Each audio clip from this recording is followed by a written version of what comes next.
Hello students, अब यहाँ पे हम इनकम फ्रॉम हाउस प्रॉपर्टी जो है यस उसका बेसिक प्रॉब्लम नंबर 1 करेंगे। प्रीवियस सेशन में हमने जो थ्योरी पार्ट 1 एंड पार्ट 2 में जहाँ पे फॉर्मेट्स बताया है प्लस पार्ट 1 में टाइप्स ऑफ हाउस प्रॉपर्टी कौन कौन से है वो कैसे फाइंड आउट करना है एंड पार्ट 2 में कौन सी प्रॉपर्टी के ऊपर क्या फॉर्मेट यूज करना है, ये सब हमने वहाँ पे देख लिया है। ठीक है, अब यहाँ पे हम directly basic problem number 1 start कर रहे हैं। It's very very important sum. See, question पहले पढ़ेंगे, अंडरस्टैंड करेंगे, फिर फॉर्मेट ड्रॉ करके वहाँ पे वैल्यूज डाल के फाइनल आंसर का हम कैलकुलेशन करने वाले हैं। ठीक है, तो यहाँ पे देखो, यस गाइस, क्वेश्चन पढ़ेंगे। मिस्टर नीलेश जो है वो 2 हाउसेस, अभी यहाँ पे हाउस 1 एंड हाउस 2 दो हाउसेस है। For the financial year 2025-26 details relating to properties are given below. ठीक है, तो यहाँ पे देखो house rent, house 1 and house 2 given है, फेयर रेंट दोनों का गिवन है, म्यूनिसिपल टैक्स दोनों का गिवन है, म्यूनिसिपल टैक्सेस पेड, यहाँ पे एक पेड है एक ड्यू है। तो पेड जो है उसका क्या करना है, ड्यू है तो क्या करना है वो हम आंसर में देखेंगे। एनुअल रेंट है। अब सबसे इम्पॉर्टेंट बात ये है कि एनुअल रेंट है, मतलब यस एनी हाउ रेंट कब मिलता है, जब हमने प्रॉपर्टी लेट आउट किया है। ओके, रेंट पे दिया हुआ है, दैट मीन्स लेट आउट किया है। तो ये जो दोनों हाउस प्रॉपर्टी है जिनका एनुअल रेंट है, मतलब दोनों भी हाउस प्रॉपर्टी लेट आउट है।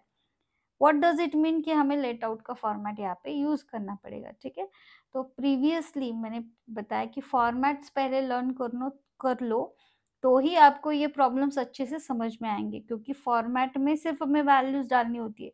इसीलिए लेट आउट का फॉर्मेट करो, सेल्फ ऑक्यूपाइड का फॉर्मेट पहले करो, डीम लेट आउट का करो, तो फिर आप इजीली सॉल्व कर पाएंगे। अब नेक्स्ट जो है देखो लैंड रेवेन्यू। अब पूरा फॉर्मेट अगर आप देखेंगे सेल्फ ऑक्यूपाइड या लेट आउट या डीम लेट आउट, तो कहीं पे भी land revenue is not mention, और जो भी फॉर्मेट में वैल्यूज नहीं है एक्चुअल में वो हम लेंगे ही नहीं। मतलब अभी यहाँ पे देखो land revenue and ground rent हम कहीं पे भी नहीं लेंगे इन हाउस प्रॉपर्टी के फॉर्मेट में, तो ये इसको मैं क्रॉस करके दे रही हूँ, दो इट इज गिवन। ओके, अब interest on loan, yes loan house 1 पे नहीं लिया हुआ है, हाउस 2 पे लिया हुआ है, तो उसका इंटरेस्ट जितना पे किया है वो यहाँ पे गिवन है। ठीक है, अब नेचर ऑफ ऑक्यूपेशन मतलब कौन से टाइप की हाउस प्रॉपर्टी, जो मैंने पहले ही आपको बताया कि एनुअल रेंट है तो लेट आउट है, और यहाँ पे भी गिवन है कि एक लेट आउट फॉर बिजनेस है, एक लेट आउट फॉर रेसिडेंस है। मतलब फर्स्ट है let out for residence and second is let out for business, दोनों भी लेट आउट है। ठीक है, अब आप कहेंगे मैम दोनों का अलग अलग फॉर्मेट है, नो दोनों भी लेट आउट है। ठीक है, तो दोनों का एक ही फॉर्मेट हम एक फॉर्मेट में यूज करेंगे और सॉल्व करेंगे। अब यहाँ पे और एक चीज गिवन है, that is date of completion of construction. Construction देखो मई 2016 में हुआ है, वेरी मतलब ओल्ड प्रॉपर्टी है वैसे कहेंगे तो। और कैसे होते हैं, इंटरेस्ट का जो कैलकुलेशन है वो प्री कंस्ट्रक्शन पीरियड, अगर ये जो डेट है ना कौन सी 25-26 उसके 5 साल पहले अगर हो तो प्री कंस्ट्रक्शन पीरियड जो है उसका इंटरेस्ट 5 इक्वल इंस्टॉलमेंट में डिडक्ट होता है। लेकिन यहाँ पे देखो 2016, 2017, 18, 19 एंड 20 5 ईयर तो वापी हो गए, तो फिर यहाँ पे pre construction period interest calculate नहीं करेंगे दोनों में। ठीक है, इंटरेस्ट है तो वो एज इट इज लिखेंगे, प्री कंस्ट्रक्शन पीरियड का यहाँ पे कैलकुलेशन नहीं होगा। ये मैं क्यों बोल रही हूँ, क्योंकि यहाँ पे डेट मेंशन है कंस्ट्रक्शंस के। ओके, तो अभी ये जस्ट देखो 2025 है, लेकिन कंस्ट्रक्शन अगर जस्ट 2-3 या मैक्सिमम 5 इयर्स पहले हो गया तो इंटरेस्ट का अलग से कैलकुलेशन हमें करना पड़ता है, उसे कहते हैं प्री कंस्ट्रक्शन पीरियड इंटरेस्ट। तो यहाँ पे हम कैलकुलेट वो नहीं करेंगे। ठीक है, तो पहले आपको नोटबुक में नोट डाउन कर लेना है क्वेश्चन। यहाँ पे नीचे देखो क्या दिया है, you are required to compute income from house property for the assessment year 2016, sorry not 16, it's 26 and 27। तो पहले तो यस बेटर कि आप लोग फॉर्मेट को अच्छे से लर्न कर लो, ये क्वेश्चन भी आप लिख लो और उसके बाद हम फॉर्मेट ड्रॉ करेंगे। ठीक है, तो यहाँ पे ये फिक्स फॉर्मेट है इसलिए मैंने ये लिख लिया है स्टेप्स वाइज ऑल। और देखो हाउस प्रॉपर्टी में ही ऐसा है, बाकी इनकम फ्रॉम सैलरी में तो जो जैसे जैसे क्वेश्चन में वैल्यूज थी वैसे वैसे हम कैलकुलेट करते गए, राइट।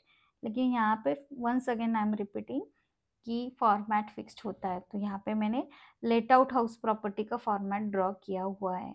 हेडिंग यहाँ पे ऐसे देना है, computation of income from house property of Mr. Nilesh for assessment year 2026-27। और यहाँ पे आप लिख सकते हो ऐसे कि दोनों properties late out house property है।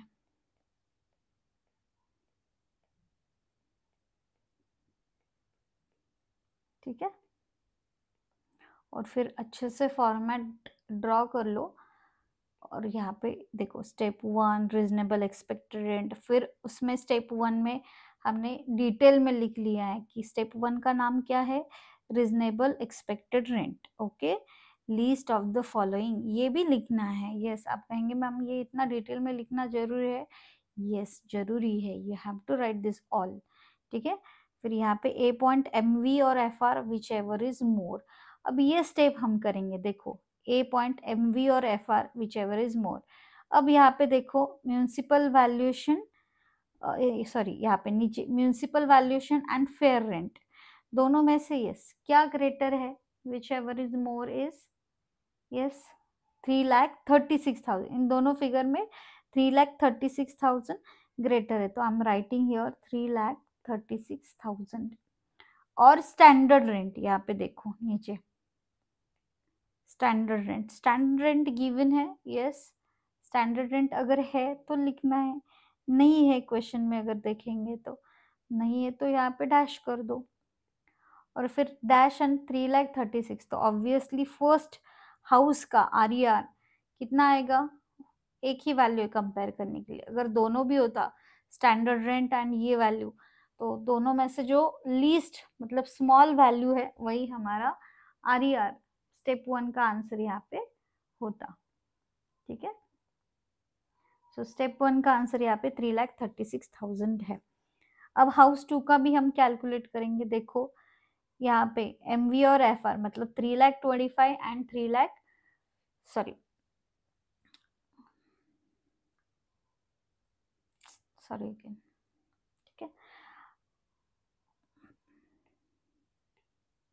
अब यहाँ पे हाउस 2 का देखो MV और FR विच एवर इज मोर, तो 2,35,000 एंड 2,32,000 दोनों में से ग्रेटर कौन सा है, 2,35,000। तो यहाँ पे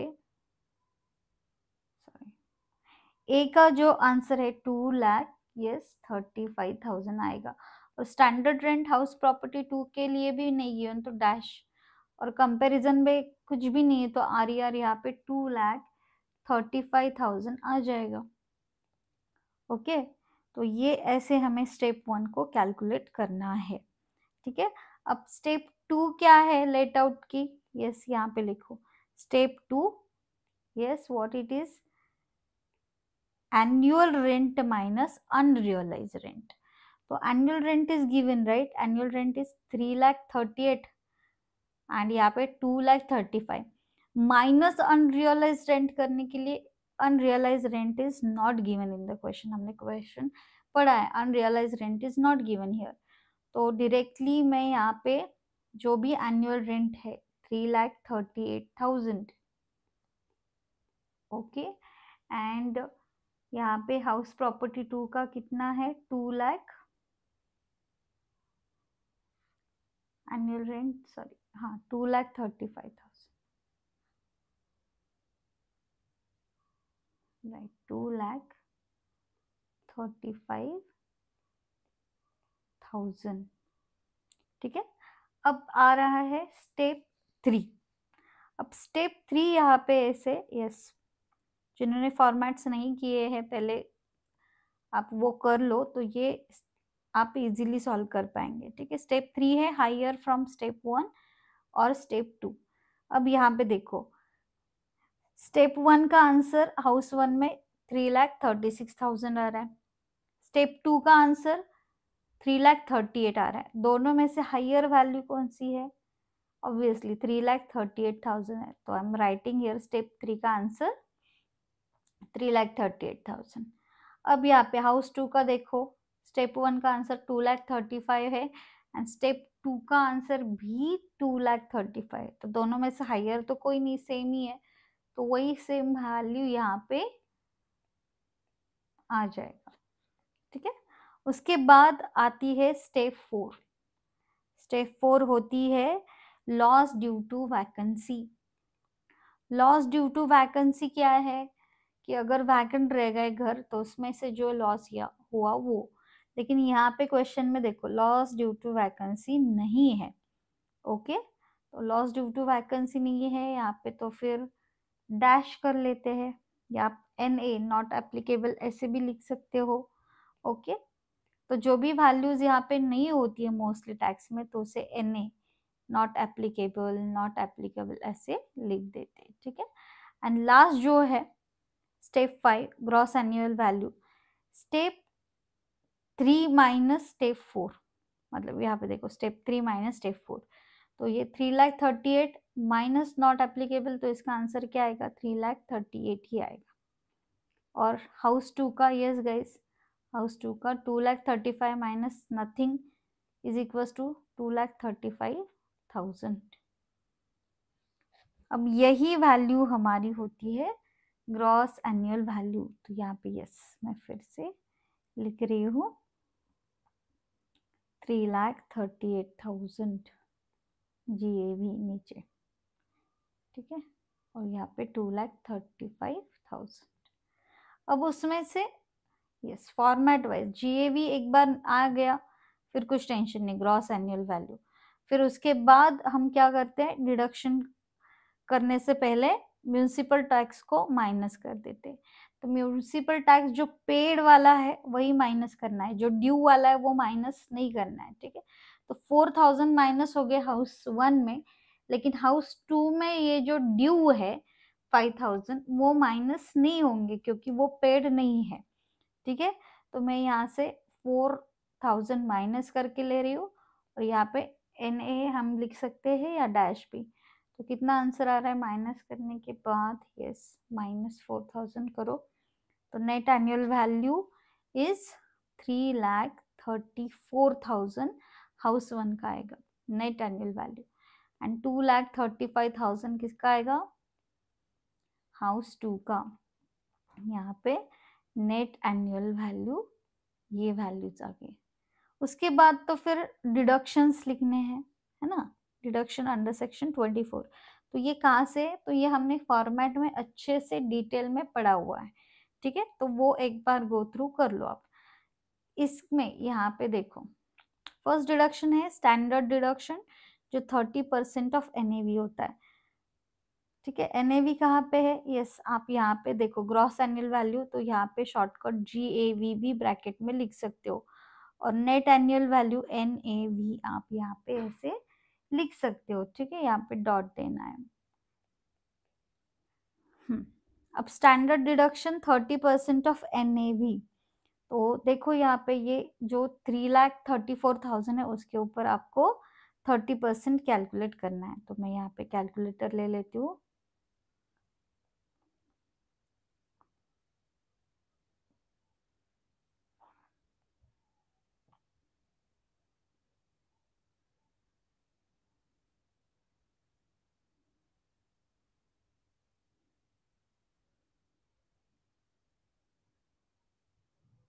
यस गाइस, अभी 3,34,000 के ऊपर मल्टीप्लाई बाय 30% कितना आ रहा है? Yes, it's 1,02,000। ये हो गया हाउस 1 का। अब हाउस 2 का सेम 2,35,000 के ऊपर 30%, ये हमेशा सेम रहता है, चेंज नहीं होता है, 30% ऑफ NAV। ठीक है, तो दोनों का आंसर आ गया। अब इंटरेस्ट ऑन लोन की अमाउंट देखो, यहाँ पे इंटरेस्ट ऑन लोन जो है फर्स्ट हाउस के लिए तो कुछ भी नहीं लिया है, सेकंड हाउस में लिया है 1000। और मैंने जैसे कि आपको कहा है कि अगर नहीं है इंटरेस्ट ऑन लोन तो नहीं लिखना है, लेकिन अगर है और इमीडिएटली प्रीवियस ईयर में with in a 5 years period हो गया है कंस्ट्रक्शन, तो प्री कंस्ट्रक्शन पीरियड कैलकुलेट करते हैं। लेकिन यहाँ पे हम देखेंगे तो डेट्स बहुत पुराने हैं। यहाँ पे यस, इंटरेस्ट की अमाउंट इज 1,14,000, इतना माइनस कर देते हैं हाउस नंबर 2 के लिए, ठीक है। सो 1,14,000 ये माइनस किया। अब टोटल करेंगे यहाँ पे, यस टोटल जो है डिडक्शंस की total which is known as B, तो ये 1,02,000 है। और इन दोनों की अगर टोटल करेंगे तो यू विल गेट समथिंग 1,84,500। अब हमें इनकम फ्रॉम हाउस प्रॉपर्टी निकालना है। इनकम फ्रॉम हाउस प्रॉपर्टी मतलब A minus B, A annual net annual value and B deduction की टोटल। तो यहाँ पे अगर आप देखेंगे फर्स्ट, तो नेट एनुअल वैल्यू कितनी है, देखो यहाँ पे 3,34,000 एंड डिडक्शन है 1,02,000। तो 3,34,000 माइनस डिडक्शन 1,02,000 कितना आ रहा है, प्रॉपर्टी का वैल्यूएशन 2,33,800 आ रहा है। ओके, फर्स्ट हाउस का। एंड सेकेंड हाउस का देखो NAV ए माइनस ये टोटल बी, तो 2,35,000 माइनस 1,84,500 कितना आ रहा है, 50,500। ओके, तो ये हो गया इनकम फ्रॉम हाउस प्रॉपर्टी। लेकिन एंड में आपको दोनों हाउस प्रॉपर्टी की टोटल यहाँ पे लिखनी होती है, ठीक है। ऐसे लिखना होता है कि total income from house property. तो हाउस प्रॉपर्टी फर्स्ट का इनकम क्या है, 2,33,800 प्लस सेकेंड हाउस का ₹50,500। इन दोनों की टोटल ये सब लोग करके देखो कि 2,84,300, ठीक है। तो ऐसे आपको ये सम करना है। ओके, सो ये बहुत ही इम्पोर्टेंट पार्ट है। And yes, in upcoming session we will going to do many more questions, ठीक है। तो इसको अच्छे से बेसिक से एडवांस तक हम करेंगे। तो practice is really very important here, practice करना इज रियली वेरी इंपॉर्टेंट। तो ये सब हम सीखेंगे। अगर आपको ये सीखना है डिटेल में डायरेक्ट टैक्सेशन का पार्ट, तो यस एनरोल आवर चैनल, ठीक है। टेलीग्राम चैनल जो है जिसकी लिंक डिस्क्रिप्शन बॉक्स में गिवन है, वो आप ज्वाइन कर लो, ठीक है। चलो, this is all about question number 1. Do practice and see you soon with the next video.